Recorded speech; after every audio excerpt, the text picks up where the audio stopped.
Welcome back again to Braile's channel. Nagbabalik po tayong muli para sa panibagong payout updates ng ating Social Pension Plus ang gaganaping validation interview para sa newly potential beneficiaries at maging ang gagawing cash gift distribution sa centenarian beneficiaries sa NCR at iba pang lugar. Kung saan at kailan ayan po ang ating ibabahagi ngayon. But before po tayo mag-start sa ating topic, kung bago ka pa lang sa aking channel, please do kindly subscribe, like, and share na din sa ating mga kaibigan, kaanak o kapwa po natin pensioners at please do share na din sa ating mga social media accounts para mas marami pa ang makaalam. With no further ado, let's begin na po sa ating topic. Wow, ang dami! 100,000 pesos Centenarian Cash Gift Distribution Plus National Social Pension Payout Updates Plus ang validation interview para sa newly potential beneficiaries as per schedule from August 16 hanggang August 29 of year 25. NCR, Cavite, Sorsogon, Iligan, Antique at Maguindanao. Detalye alamin. Narito pong muli ang latest payout updates ng ating social pension at maging ang revalidation process sa lahat ng potential beneficiaries at ang handog kalinga para sa isang lungsod ng NCR at iba pa. Simulan po natin sa probinsya ng Noveleta, Cavite. Ang lahat ng beneficiaries ay makakatanggap ng para sa third quarter ng taon amounting to 3,000 pesos. Nakaschedule na po ang inyong payout this August 20, kabilang dito ang Barangay Poblacion, Santa Rosa 2 at 1 at ang Barangay Salcedo 1 na gaganapin sa Poblacion Covered Court. Ang Barangay San Rafael 3 at 4 naman ay gaganapin sa BFL Covered Court under ng Cluster 2. Sa Cluster 3 naman ay nakaschedule mag-payout ang Barangay San Antonio 1 at 2, Barangay San Jose 1 at San Jose 2 na gaganapin sa Camela Covered Court. At sa Cluster 4 naman, nakaschedule ng mag-payout ang Barangay San Rafael 1 at San Rafael 2 at ang Barangay Salcedo 2 na gaganapin sa Seaview Subdivision Court. Sa Cluster 5 naman, nakaschedule ng mag-payout ang Barangay Magdiwang, San Juan 2 at San Juan 1 na gaganapin sa VFL Second Court.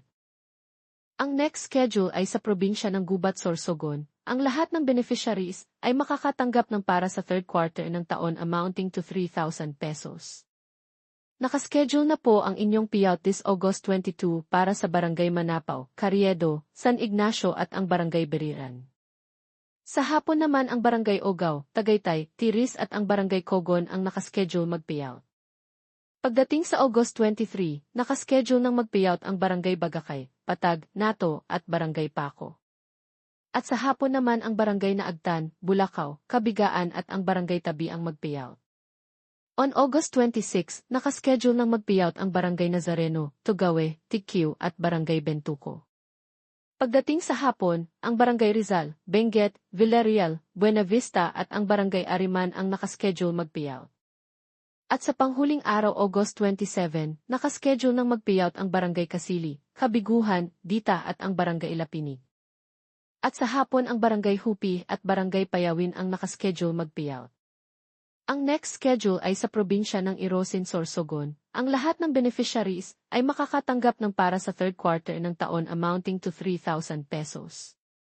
Nakaschedule na po ang inyong payout this August 16 para sa Barangay Cogon, Tinampo, Monbon at ang Barangay San Pedro. On August 17 naman, nakaschedule ng mag-payout ang Barangay Carriedo, Makawayan, Mapaso at ang Barangay Patag. On August 18 naman ang Barangay San Agustin, San Juan, Bagsangan at ang Barangay San Julian ang nakaschedule mag-payout. At sa panghuling araw August 19, nakaschedule ng mag-payout ang Barangay Santo Domingo, Tabon, Kawayan at ang Barangay Bacolod. Ang sumunod na payout ay sa probinsya ng Bugasong, Antique. Ang lahat ng beneficiaries ay makakatanggap ng para sa third quarter ng taon amounting to 3,000 pesos. Nakaschedule ng mag-payout ang Barangay Kisoro, Pangalkagan at Barangay Tono ang nagaganapin sa Pangalkagan Gym. Sa Cluster 2 naman, nakaschedule ng mag-payout ang Barangay Arangote, Bagtason, Tika, Igbalangao, Tagudud North at ang Barangay Tagudud South na gaganapin sa Municipal Covered Gym. At sa Cluster 3 naman, nakaschedule nang mag-payout ang Barangay Sabang East, Cubay North, Talisay, Ilawud, Paliwan at ang Barangay Cubay South na gaganapin sa Municipal Covered Gym. On August 28 naman, nakaschedule ng mag-payout ang Barangay Anlawan, Maray at Barangay Yapu na gaganapin sa Maray. At sa Cluster 2 naman nakaschedule mag-payout ang Barangay Isabang West, Zaragoza, Gia, Lores, Hinalinan at ang Barangay Kamangahan na gaganapin sa Municipal Covered Gym. At sa Cluster 3 naman nakaschedule mag-payout ang Barangay Ilacayon, Ilaya at ang Barangay Poho na gaganapin sa inyong Municipal Gym. Samantala, ang probinsyang Barangay Buruon del Carmen, Iligan City ay magkakaroon ng revalidation schedule this August 21 sa inyong barangay. Ito ay para sa upcoming payout schedule this 4th week of August. At ang Barangay Ditocalan del Carmen, Iligan City ay nakaschedule din ang revalidation interview this August 20 na gaganapin sa inyong barangay para sa gagawing upcoming payout for last week of August. Samantala, dumako na po tayo sa National Capital Region sa lungsod ng Muntinlupa City. Ang inyong lungsod ay magkakaroon ng house-to-house handog kalinga distribution para sa lahat ng seniors na nasa edad 90 hanggang 99 years old. At ang lahat ng seniors na umabot sa edad na 100 years old pataas ay mabibigyan ng cash gift through house-to-house visit sa inyong lugar. Kung sakaling wala sa bahay ang nasabing beneficiary, ay maaari nyo pong kunin ang cash gift sa OSCA Main Office Bayanan Biwok.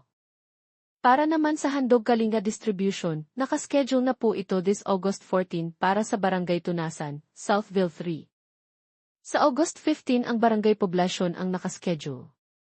On August 18 naman ang Barangay Putatan ang nakaschedule sa handog kalinga. Pagdating ng August 19, ang Barangay Alabang, Sukat, Buli at Barangay Bayanan ang nakaschedule makatanggap ng handog kalinga. At sa August 20 ang Barangay Ayala Alabang at Barangay Kupang ang nakaschedule makatanggap ng handog kalinga ng pamahalaang Muntinlupa. Sa mga may katanungan o hinaing sa kanilang social pension maging sa status ng inyong application at iba pang benepisyo ay maaari po kayong makipag-ugnayan sa inyong mga barangay o OSCA office para sa agarang kasagutan. That's it. Sa ngayon ay ito pa lamang ang mga latest updates sa inyong social pension payout maging ang revalidation at ang pagbibigay ng centenarian cash gift at handog kalinga sa Muntinlupa City.